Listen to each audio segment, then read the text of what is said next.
Assalamualaikum warahmatullahi wabarakatuh. Selamat pagi Bapak Endra Syaputra dan teman-teman semua. Kami dari kelompok 7 ingin mempresentasikan tentang kelompok kerja dan komunikasi dalam organisasi. Yang dimana anggota kelompok ialah Elizabeth Saida Silaban, Risa Nabila Lesmana, Rizky Samora Mulyana, Angelina Sitanggang, Ambrosia Freira, dan Intan Rahab. Pengertian kelompok dan kelompok kerja. Pertama, Stoner, Freeman, dan Gilbert mendefinisikan kelompok sebagai kumpulan dua orang atau lebih yang saling berinteraksi dan saling mempengaruhi untuk suatu tujuan tertentu yang dipahami bersama.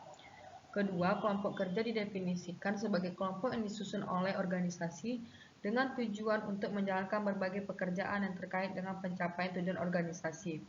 Kelompok kerja dapat disusun berdasarkan tujuan jangka pendek, jangka menengah. Kemudian ada karakteristik kelompok. Yang pertama merupakan kumpulan yang beranggotakan lebih dari satu orang, yang berarti adanya karakteristik yang berbeda dari setiap orang. Yang kedua, adanya interaksi di antara kumpulan orang tersebut. Yang ketiga, adanya tujuan bersama yang ingin dicapai. Kemudian ada jenis-jenis kelompok. Kelompok kerja formal.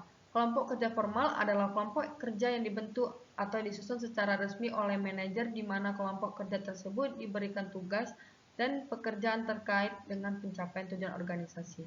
Yang kedua, kelompok kerja informal, yang dimana kelompok kerja yang disusun atau tersusun dengan sendirinya ketika beberapa anggota dari organisasi yang kegiatannya biasanya tidak terkait langsung dengan rencana-rencana rutin dari organisasi, namun secara tidak langsung akan mempengaruhi kinerja dari orang-orang dalam organisasi. Kemudian ada bentuk kelompok kerja formal. Yang pertama, kelompok kerja langsung merupakan kelompok kerja yang disusun oleh manajer dan beranggotakan beberapa orang bawahan yang berada di bagian di mana manajer tersebut ditugaskan. Yang kedua, kepanitiaan atau komit adalah kelompok kerja yang disusun oleh manajer dan beranggotakan beberapa orang yang bisa berasal dari bagian yang sama atau dari bagian lain dari organisasi. Kemudian, ada kelompok kerja temporal atau khusus. Kelompok kerja yang disusun untuk kepentingan-kepentingan khusus dan bersifat sementara. Komunikasi dalam organisasi. Komunikasi dalam organisasi adalah proses di mana seorang berusaha untuk memberikan pengertian atau pesan kepada orang lain melalui pesan sendiri. Jenis-jenis komunikasi dalam organisasi. Pertama, komunikasi internal merupakan komunikasi yang fokus kepada interaksi serta upaya untuk membangun atau menguatkan relasi antar sesama anggota organisasi tersebut. Kedua, komunikasi eksternal, komunikasi yang dibangun fokus kepada pihak di luar organisasi atau kelompok tersebut. Jenis komunikasi eksternal ini biasanya digunakan jika organisasi tersebut ingin mencari sponsor maupun iklan sehingga membutuhkan pihak dari luar organisasi untuk membantu. Fungsi komunikasi dalam organisasi. 1. Informatif. Komunikasi bersifat menerangkan atau memberi informasi. Organisasi sendiri dipandang sebagai sistem pemrosesan informasi yang memungkinkan setiap anggotanya melaksanakan tugas secara tepat sehingga tujuan dapat tercapai sesuai target.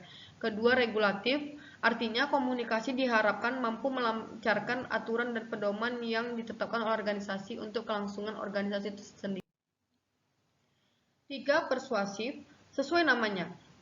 Fungsi persuasif bersifat membujuk atau meyakinkan secara halus. Alih-alih memerintah secara langsung, pemimpin organisasi lebih memilih memanfaatkan komunikasi persuasif untuk membujuk anggotanya melakukan sesuatu. 4. Integratif. Fungsi integratif berhubungan dengan penyediaan saluran atau hal maupun alat yang bisa mempermudah anggota melakukan tugas dan melaksanakan perintah dengan baik. Umumnya, setiap organisasi akan berusaha menyediakan saluran sehingga setiap anggota dapat berkomunikasi serta melakukan pekerjaan sesuai tugasnya. Demikian presentasi dari kelompok 7.